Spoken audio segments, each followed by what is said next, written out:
Hello and welcome to a midweek edition of Wardy's Waffle.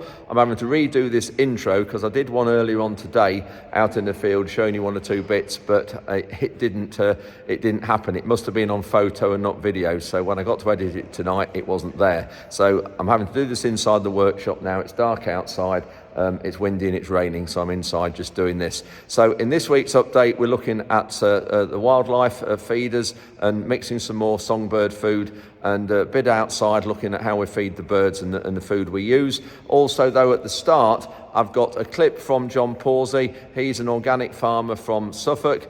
I know John well, and last June it would be, so a long while ago now, I was across in Wales, in South Wales, talking at an agri conference. It was an open day as well at one of their, I suppose, technology farms, and John was also speaking, and John's an organic farmer from Suffolk, and we're walking along a cliff top with the sea in the background, stunning scenery, and I was talking to John about how he farms in his organic crops and what he does, and it was really interesting. So I'm actually posting that clip now, even though it's 6 months behind time. I always thought I'd post it this winter. So that's it. So looking at John, and it's some interesting comments about how he farms organically and the crops he grows. Also looking at songbird feeders and what we do. We're also loading some wheat out as well. And also here in the workshop we've got the cutter behind. We're going around cutting some of the hedges now that the margins are starting to just soak up and dry a little bit.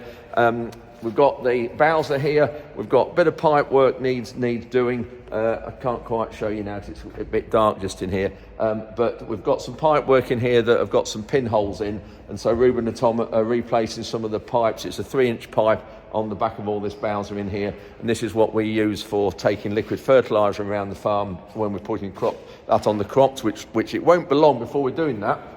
And if I can get this out, here's one of the pipes. You can see it's a 3-inch pipe, quite a large diameter pipe to get the volume of fertiliser through it, so we're doing all these on the bowser as well to replace these. Anyway, yeah, a bit of a shortened update this week, but this coming Sunday we've got a clip of a new machine that's arrived on the farm, so you'll see that. So let's crack on with this midweek update, and thanks very much for watching. I know you enjoy it. One other job we're doing at the minute is repairing these feeders.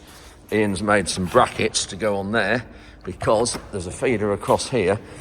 The deer are pulling them off the bracket and they're ripping the point where they fix on. That just slots on over the post, and this feeder anyway has got a split in it, you can see there. So what Ian's been doing is made some metal brackets, you can see there, to fasten on the post, and we'll go out in the field and I'll just show you that. It'll be a lot better. That will fasten on the post, and made it deeper as well so the deer can't get it off so easily. And then you can see inside there's a little dome in these feeders so that it pushes the wheat and pushes the feed rather to the edge, to these holes where the birds can get their hands. You can see there's my fingers in there. Here's a bit of the feed bits left over. Then we've got this feeder that had a motor on the bottom. You can see there's a hole in there. Had a motor on the bottom, and it was doing it, had a battery in it, and it would put feeding out at set times, but it didn't work very well, so Ian's going to convert that. There's no holes around there, you can see, so Ian's going to take the holes off and the little brackets off here, and there's one of them off this bucket that's split, and put them on that other one. The other thing we've got is the squirrels are a right pain in the backside because they're chewing the lids and making holes in the lids. So here, there's another lid here that's badly chewed there, so we've got some new lids coming, and that one's got a hole in it to make them better. So we'll get all these feeders out. They've just needed doing for a while. Actually, they'll be a lot better. I've got John Pawsey with me, and those of you who saw clips of the, listen to those songbirds, beautiful, saw the clips of the seminar we did yesterday. John was talking with me and Jake. So John, you farm in Suffolk, exactly whereabouts? So we are about 8 miles south of Bury St Evans at Shimpling Park Farm. Right.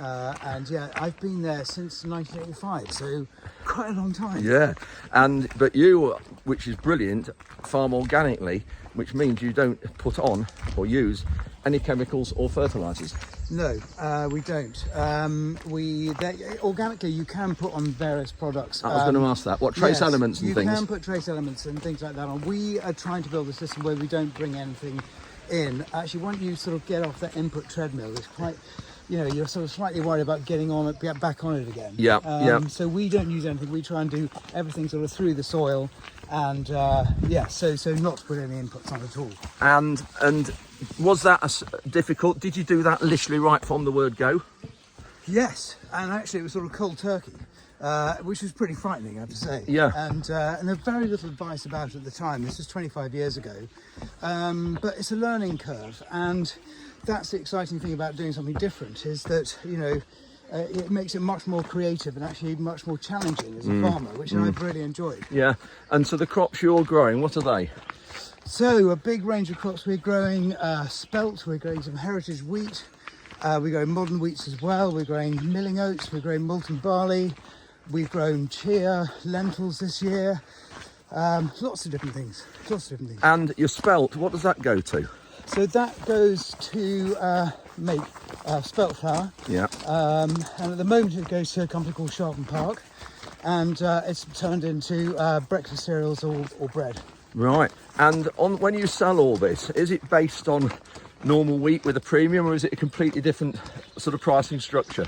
There is actually, funnily enough, a link to the commodities market to a certain extent, but basically, as a rule of thumb, it's about £100 a tonne more the conventional market. Right, yeah.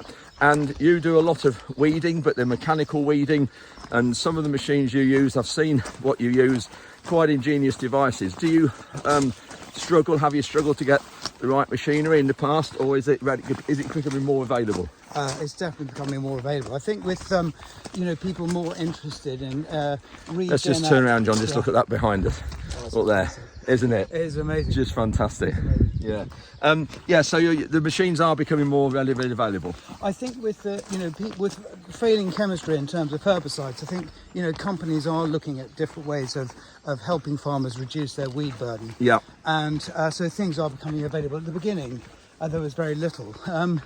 But I would say that our weeding strategy really starts with our rotation.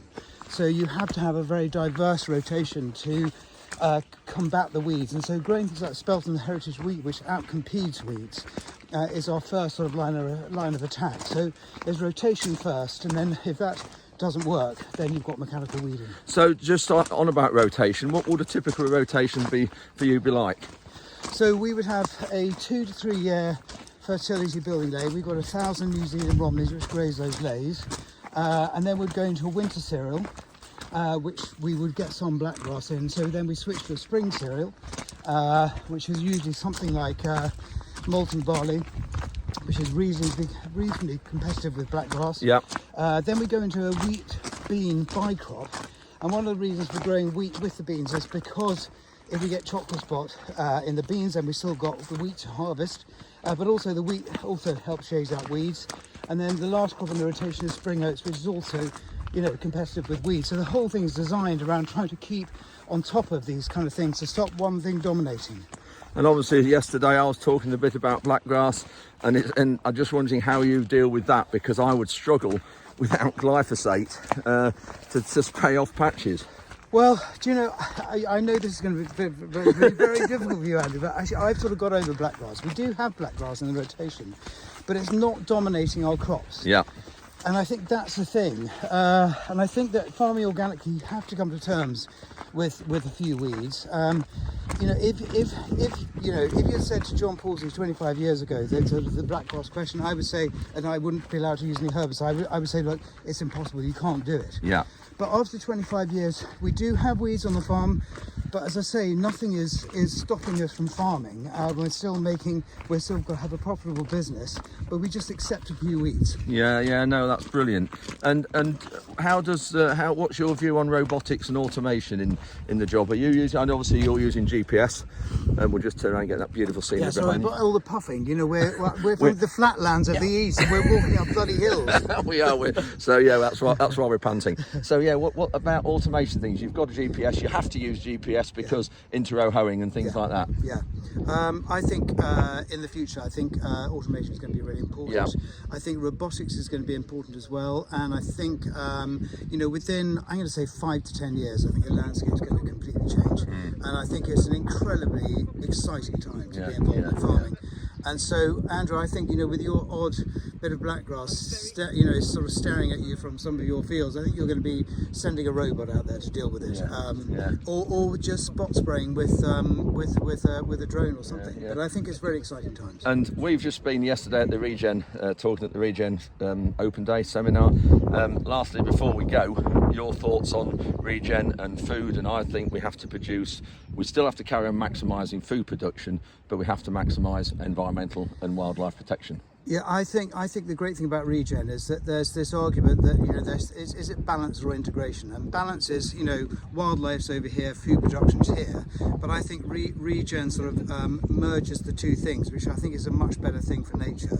The only thing that I would say is that the Regen farmers shouldn't sell themselves short. The one thing that the organic movement has done is it has actually put a price premium on the food that we produce based on what we're offering as far as wildlife is concerned, and Regen farmers will be producing the same results, so similar outcomes to organic, but don't give it away. You just got to monetize it, and that's the most important thing. But I think we have to change the way we're farming. We all accept that, and Regen is still a very small percentage of farmers, but I think it offers a different way of farming to satisfy all the things that we're supposed to be producing as farmers. So it's food and wildlife. Lastly, John, I think what we ought to do, and people please let us know in the comments, I think actually I ought to come and visit you, and we'll have it. I've already done it once. I know. But the thing is, I really worry about you looking at my black grass. Don't worry, I'll take some tablets before I come. We'll be all right. But I think, please let us know, viewers, if you'd like me to come and do a waffle on John, because I think it'd be great. I have been there and I know the farm a little bit, and I've seen what John does, and I think you'd be mightily impressed. So if you're all right with that, John, to come and open yourselves up onto YouTube. I love it. Brilliant. Good, Thank the you. bad and the ugly. Yeah, thanks, John. Got some more wheat going this morning. Just clearing out a shed.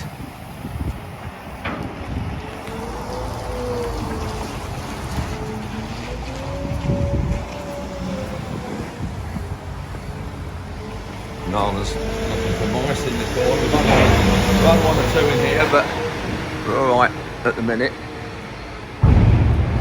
So yeah, a little bit of wheat left in the corner there. Tom's just helping clean up.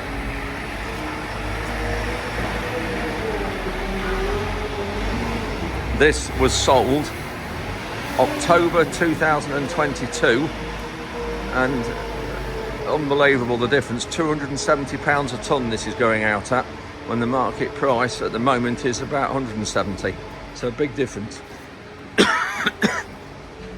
Just one of those things. I should have sold a lot more at the time. Still got an awful lot to sell for this year. A few minutes ago in this clip of Ian's been repairing the songbird feeders. Well, I've just got some more of these springs, and these springs are the ones we put in the bottom of the big blue barrels for feeding the pheasants and the partridges. We've got one of them here. I'll just show you that in a minute. But these springs, I've just been to Mole Valley at Newark, and these springs, they put them inside the barrel, and you can see, if I can do it one-handed, you see it opens the springs up, and then the grain drops through it. You can see it's hollow. So inside there, you can see we did have 3 springs. Actually, let me just turn the camera around and you'll see a bit better. There was 3 springs in this barrel, and it was just too much. So blanked those off a year or 2 ago. So there's still a centre hole there for that to go through. So if we can see in the barrel, in there, this one's forcing through, but that goes through the barrel. Just needs trimming out a little bit. So that goes through the barrel, and that spring and sits in there. Then the spring fills with grain, and the birds peck that. You've seen them on the other videos, and they drop out. So I've just got these 2 to actually repair, and we've got a few of these actually need repairing. I've got some more of these springs on order from Mole Valley. So we've just put this feed in the emptied some bird food in to the hopper. We're going to mix some wheat and some rape in with that. There's a little bit on the floor here. So when you look, we've got that white bit. You'll see better, thanks Nala. So you can see there, we've got sunflower hearts.